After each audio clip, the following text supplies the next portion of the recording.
जी सब तो पहले इत्थे आए ने, उस तो बाद कातो स्वामी जी इत्थे आए ने द्वापर युग से। भगवान शंकर ते माता पार्वती एक बार ऐसे ही क्लास पर बैठे थे तो दोनों बच्चे उनके सामने खेल रहे थे, गणेश जी और कातो स्वामी जी। वो कहने लगे दोनों बड़े हो गए हैं, अब दोनों को कोई हटकार होना चाहिए।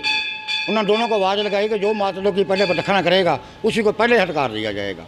तो कातो स्वामी की सवारी है मोर, तो गणेश जी की सवारी है मूसा, जो कमचुआ बोल देते हैं। गणेश जी वहीं बैठे रहे, कातो स्वामी जी ने अपना मोर लिया तो चल पड़े। इन्हें जब देवर्षि नारद आ जाते हैं वहाँ, तो देखते हैं गणेश जी मुँह चला करके बैठे हैं। तो उन्होंने कहा क्या बात है, उन्होंने कहा अभी माता पिता ने एक सवाल पा दिया है कि जो माता लोग दी पहले प्रदक्षिणा करेगा उसी को ही पहले हटकार दिया जाएगा। तो उस टाइम पर देवर्षि नारद कहने लगे ये कोई बड़ी बात नहीं है, आप ऐसे करो माता पिता की ही परिक्रमा कर लीजिए, ही माता लोग के मालिक हैं, सृष्टि के चालक हैं, सृष्टि के मालिक हैं। आप अपने माता पिता की परिक्रमा कर लीजिए। गणेश जी ने अपने माता पिता की परिक्रमा कर ली। तो भगवान शंकर कहने लगे गणेश को तुम नहीं गए? कहते महाराज मैंने कहाँ जाना है, माता लोग के मालिक तो आप हैं। तो भगवान शंकर जी को मानना पड़ा और गणेश जी को अधिकार हो गया। उस टाइम पर वहाँ देवर्षि नारद थे, उन्होंने सोचा भी अब कातो स्वामी जी को भी देखा जाए। उन्होंने अंतर ध्यान होकर देखा तो कातो स्वामी उनको अचलेश्वर धाम में नजर आए। तो देवर्षि नारद जहाँ आ जाते हैं, जहाँ देखते हैं कि कातो स्वामी जी तो अपने भक्ति में लीन है, अब इनको कैसे बुलाया जाए, उन्होंने जहाँ फिर नारायण नारायण की आवाज़ लगाई। तो कातो स्वामी जी को भी पता चल गया कि ये तो देवर्षि नारद आए हैं, चलो क्लास का समाचार पूछ लेते हैं। जब दोनों की आपस में दंडवत प्रणाम हुई तो कातो स्वामी जी ने कहा कि क्लास का क्या समाचार है। तो देवर्षि नारद कहने लगे गणेश जी को अधिकार हो गया है। कातक स्वामी उस टाइम पर जहाँ रुष्ट हो गए, नाराज हो गए, कहने लगे अब हम अचलेश्वर पर अचल होकर रहेंगे, अब कहीं नहीं जाएंगे।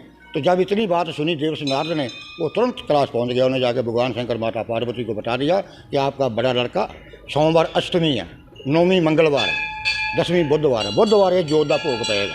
जी ये कातक स्वामी जी के सामने जोत जगाई गई है, हर साल की तरह ये जोत जगती है।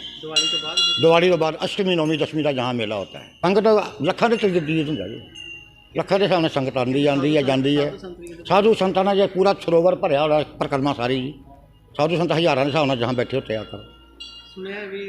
बटाले के लोग जो हैं, भगत लोग जहाँ जो आते हैं, जिन्होंने जहाँ चालिए करते हैं, वो जहाँ बाहर लंगर भी लगाते हैं, बहुत लंगर लगे होते हैं, जहाँ बहुत इंतजाम हो रहे हैं।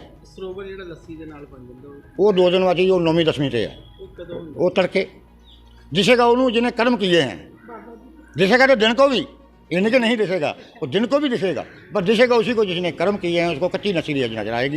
ये जो दरख्त है सामने, इसके सुनहरे रंग के पत्ते नजर आएंगे। मगर कातक स्वामी जी नहीं जाते, ये तो अचल हैं, ये तो कहीं जाएंगे नहीं। तो प्रयागराज को भी जहाँ चल के आना पड़ता है, सभी को जहाँ चल कर आना पड़ेगा, ये तो अचल हैं, ये तो कहीं नहीं जाएंगे। लड़के किसके हैं? जो 3 लोग का मालिक है, सृष्टि का मालिक है, चालक है, कातक स्वामी जी उनके बेटे हैं। तो सबको जहाँ आना ही पड़ेगा। आपका नाम क्या है? मानता अवतारपुरी, अचलेश्वर धाम।